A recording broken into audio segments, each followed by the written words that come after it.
Well, let's travel to 1992 for Dead Alive. I've always considered this one of my favorite movies, so the review is going to be glowing. The summary for this film: a young man's mother is bitten by the infamous rat monkey. She gets sick and dies, at which time she comes back to life, killing and eating dogs, nurses, friends, and neighbors. Directed by Peter Jackson, written by Peter Jackson, Stephen Sinclair, and Fran Walsh. They've all worked together on other things, Meet the Feebles, The Two Towers. The beginning, what do you have? Tagline, Gone with the Blood, distributed by Trimark. This was out on Blu-ray through Lionsgate in 2011. It's out of print. People want stupid money in it for now. 75 on up. But Peter Jackson has announced that there's going to, Meet the Feebles, this, and Bad Taste. Bad Taste, yeah. I don't know if that's coming out as a collection. I think it is, but if not, anyway, that's coming out on Blu-ray. He's going to go through it. He's going to restore everything, so I cannot wait for that. That's going to be an automatic purchase for me. Oh yeah, for sure. The beginning segment of this movie lets you know what's going to happen. It sets the pace right off the bat. And I believe it is Peter Jackson at the beginning, right? Isn't that him? He's carrying the cage. I don't know. He was saying he sneaks in his movies, but yeah, I know he 100% is the autopsy guy's assistant, or not autopsy coroner. What the hell is that guy? Fucking Undertaker? What is he? Anyways, he's in this movie. He makes a couple appearances. When I watch these old Peter Jackson movies, I always check his IMDb to see if he's in preparation to return to horror. I'm like waiting for him to come on back, buddy.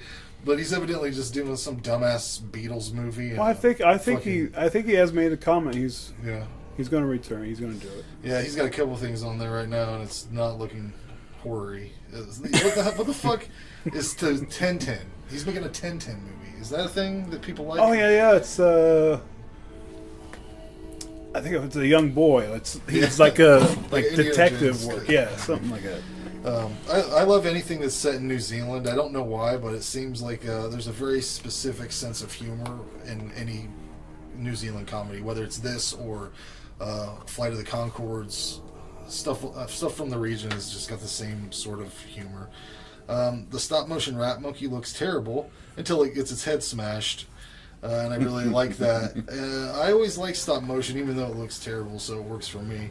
I'd like to see a modern take on this movie with like a Tim Roth and a Salma Hayek in the roles of the lovers. That would work out well. The custard scene is nasty wonderful. I think it's the grossest scene in the movie. It is. It exactly is. Too much. And I have that written down. It absolutely is.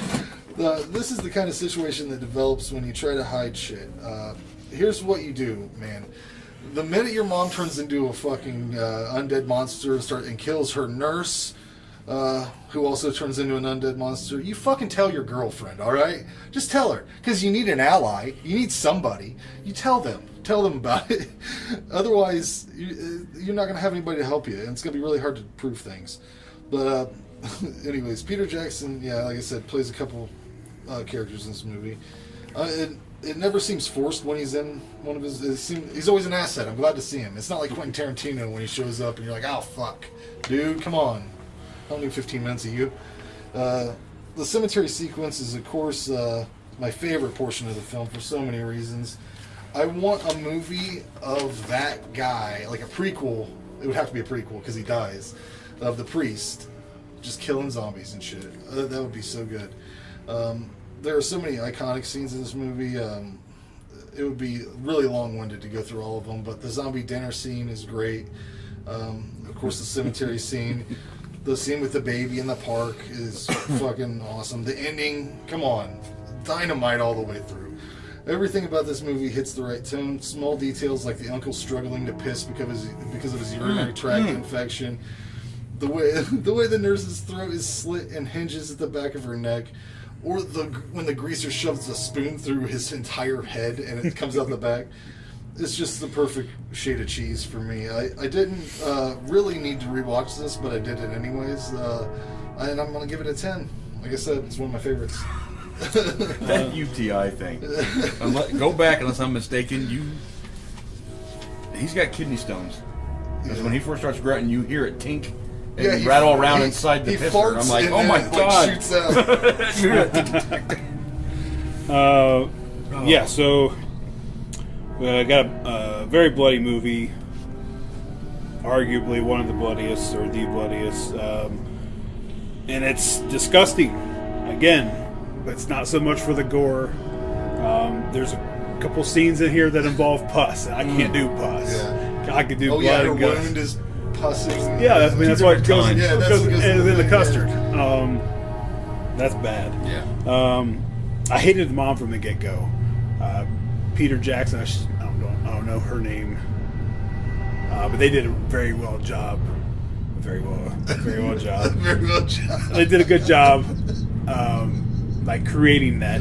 I wanted her to die right from the get-go, especially when she like the WLW, whatever she said. That kid.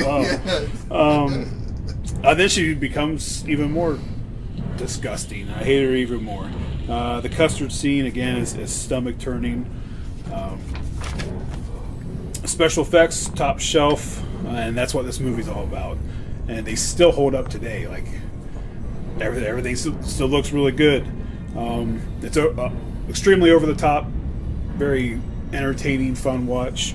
Couple of my favorite parts: the guy that gets the flesh ripped off his legs and it's just bones. Oh yeah, like that looks great.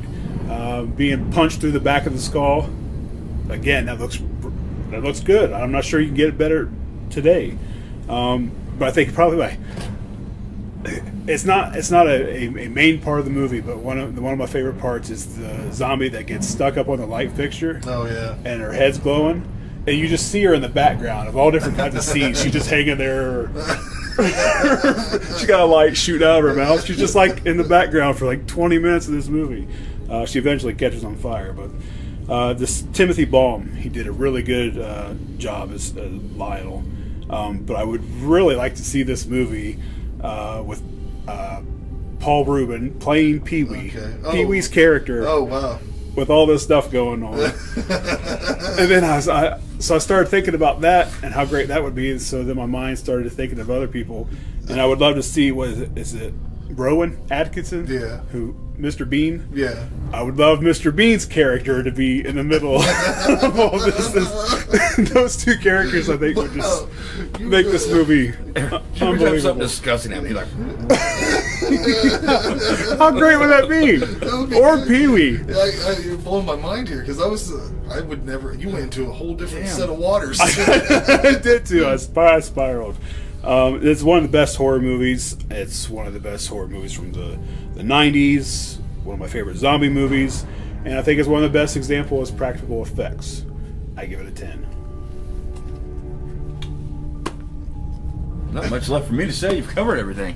We're thorough. Me personally, as far as the best horror film, probably not. The best comedic horror film, yes. On that level, I would probably give it an 8. But the topics, everything you've touched on is pretty much the same. Good. So you give it an 8 or you don't give it an 8? 8, yes. An 8. So I'm saying, it's not my favorite horror film. It's probably my favorite comedic horror film. Because there are a lot of funny parts, some silliness to it. And it's one of the best to me. It's one, again, like Frank. I did not need to watch this movie again. Practical effects, though. Yeah, I probably watch this movie at least 2 or 3 times a year. Yeah, it's one that I've seen it easy total. I could write it on paper. What happens? I've seen it. Nothing on TV. This is one that goes in. Return of the Living Dead's the same way. Yeah, it's definitely a good movie. I would recommend. Well, that makes it approved, I'd say. We got some... but we're never taking the guest into consideration. Oh no! No, it'll be an average score because what happened in previous episodes. Last time you feel burned, still the burning. The burning. I knew that was happening before it happened. It's regardless of what the guest scores. If we average an 8, right, where it's recommended.